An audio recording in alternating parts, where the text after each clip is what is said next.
வணக்கம் நண்பர்களே. சேனலுக்கு மீண்டும் வரவேற்கிறேன். இன்று நான் உங்களுடன் ஒரு எளிய கதையை பகிரப் போகிறேன். நீங்கள் குழந்தையாக இருக்கும்போது கேட்டிருக்கும் ஒரு கதையை. ஆனால் இன்று அந்த கதையை ஒரு புதிய முறையில் சொல்லப் போகிறேன். ஒரு ஆழமான பொருளுடன், ஒரு சக்தி வாய்ந்த வாழ்க்கை பாடத்துடன், உங்கள் சிந்தனையையே மாற்றக்கூடிய ஒரு பாடத்துடன். இது தொப்பி விற்கும் மனிதரும் குரங்குகளும் பற்றிய கதை. கதை முடிவு வரை கேளுங்கள், ஏனெனில் அதன் பாடம் மிக அவசியமானது. ஒரு காலத்தில் வண்ணமயமான தொப்பிகளை விற்று வாழ்ந்த ஒரு மனிதன் இருந்தான். அவன் பணக்காரன் அல்ல, சாதுரியமானவன் அல்ல, சாதாரணமானவன், நேர்மையான உழைப்பால் வாழ்ந்தவன். ஒரு காலை அவன் சிவப்பு, நீலம், பச்சை, மஞ்சள் போன்ற அழகான தொப்பிகளால் நிறைந்த பெரிய கூடை ஒன்றை எடுத்துக்கொண்டு நகரத்துக்குப் போக ஆரம்பித்தான். நகரத்தை அடைய அவன் அடர்ந்த காடு ஒன்றை கடக்க வேண்டியது. சூரியன் வெப்பம் கடினமாக இருந்தது. பாதை நீண்டது. காடு முடிவே இல்லாதது போல தோன்றியது. ஆனால் அந்த மனிதன் நின்றுவிடவில்லை. ஒவ்வொரு அடியிலும் முன்னேறினான். ஏனெனில் அவன் மனதில் ஒரு இலக்கு மட்டும்: இன்று என் குடும்பத்துக்கு உணவு வாங்க போதுமான பணம் சம்பாதிக்க வேண்டும். பல மணி நேரம் நடந்த பிறகு அவன் சோர்வடைந்தான். சுற்றி பார்த்தபோது ஒரு பெரிய நிழல் மரத்தை கண்டான். கூடையை தரையில் வைத்து கைகளை நீட்டி அவன் படுத்துக்கொண்டான். காட்டின் மென்மையான காற்று, பறவைகளின் சத்தம். சில நிமிடங்களில் அவன் ஆழ்ந்த நிம்மதியான தூக்கத்தில் விழுந்தான். அவன் தலைக்கு மேலுள்ள கிளைகளில் சில குரங்குகள் அந்த வண்ணத் தொப்பிகளை கவனித்தன. அவற்றின் கண்கள் பெரிதாகின. ஓர் புன்னகை முகத்தில் தெரிந்தது.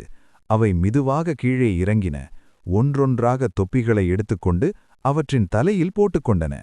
சில நிமிடங்களில் மரமெங்கும் இருந்த குரங்குகளெல்லாம் தொப்பி அணிந்து குதித்து சிரித்து விளையாடின. சில நேரம் கழித்து தொப்பி விற்பனையாளர் மெதுவாக விழித்தார்.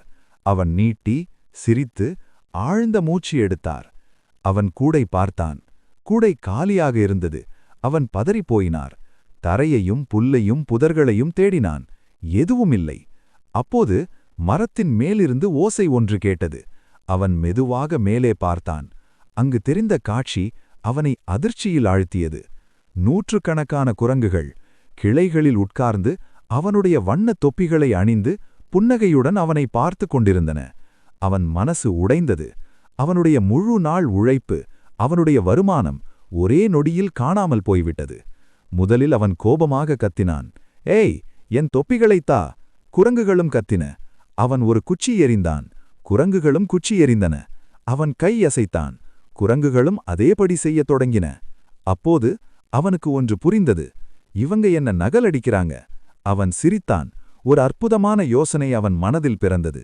மெதுவாக அவன் தன் தலையிலிருந்த தொப்பியை எடுத்து கையில் பிடித்து குரங்குகளை நோக்கி பார்த்து அதை தரையில் போட்டான். குரங்குகள் ஒன்றை ஒன்று பார்த்தன. பிறகு அவனை பார்த்தன.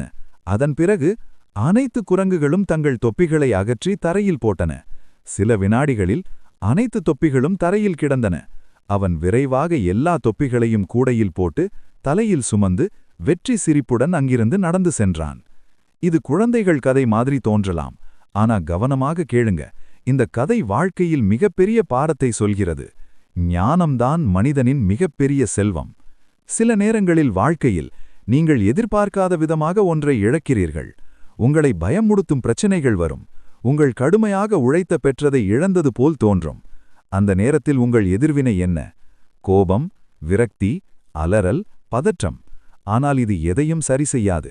உங்களை காப்பாற்றுவது உங்கள் அமைதி, உங்கள் சிந்தனை, கடினமான நேரத்தில் யோசிக்கும் திறன், உங்கள் ஞானம். அந்த தொப்பி விற்பனையாளரைப் போல இருங்க. அவன் அழவில்லை, அவன் கைவிடவில்லை, அவன் ஓடிவிடவில்லை. அவன் கவனித்தான், அவன் புரிந்து கொண்டான், அவன் ஞானத்தை பயன்படுத்திக் கொண்டான். வாழ்க்கையில் ஞானம்தான் பணத்தையும் பலத்தையும் விட முக்கியம். அடுத்த முறை யாராவது உங்களை எரிச்சலடையச் செய்தால், ஒரு நிலைமை உங்களின் பொறுமையை சோதித்தால், வாழ்க்கை சவால் ஒன்றை வீசினால், கோபத்தில் பதிலளிக்காதீர்கள்.